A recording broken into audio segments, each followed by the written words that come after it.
Zaporizhzhya region. Ukraine. Russia's defense of occupied territory in southern Ukraine began with a dense network of trenches, hardened fortifications and short concrete dragon teeth.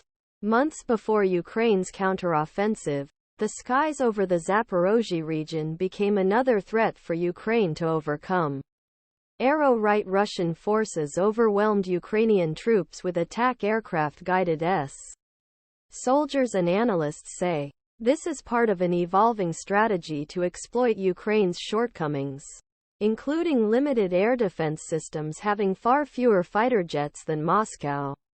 Moscow has stepped up airstrikes in the region using two abundant weapons: self-detonating attack planes and aircraft modified to make them more accurate.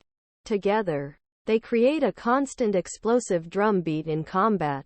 Russia's air threats have further complicated Ukraine's effort to attack occupied areas in the Zaporozhye region, which is key to Kyiv's goal of cutting off supply lines from Crimea. Ukrainian forces have achieved bloody and crushing gains by driving a V-shaped wedge into enemy terrain, but liberated territory is measured in kilometers, raising concerns in the West that Ukraine's chances of dealing a fatal blow to Moscow's war machine are diminishing as winter approaches. The two weapons are used for different purposes. The Lancet, an attack drone that is guided to a target and detonates explosives inside, is often used to hit Ukrainian vehicles. Old dropped from airplanes have been replaced with GPS guidance and wings, allowing them to glide towards targets such as command centers. Experts said both had unequal success in achieving their goals.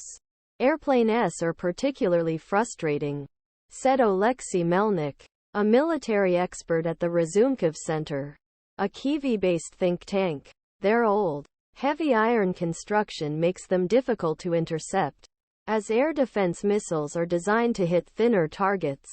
This feature and their abundance pose a challenge, and Russia has almost unlimited stocks. Lancet drones, used since the start of the invasion last year, have become one of Russia's signature weapons. Ukrainian Air Force spokesman Yuri Ihnat said the X-wing vehicle, which has a camera in its nose, works in conjunction with a surveillance drone that tracks targets and provides multiple views of the battlefield. The Lancets have a relatively small explosive charge, weighing about 6.6 pounds, or roughly the same power as a US 120 mm mortar round. It is enough damage and in some cases destroy high-end Ukrainian equipment. Because precise control via the camera allows operators to be directed directly vulnerable parts of the target. Pro-Russian Telegram channels are flooded with Lancet attack videos designed to highlight Western equipment. In a post last month, the Russian Ministry of Defense cited Lancet's alleged destruction of a U.S.-supplied howitzer in the Zaporozhye region. Ihnat said, "The enemy is now trying to hit our armored vehicles. Electronic warfare system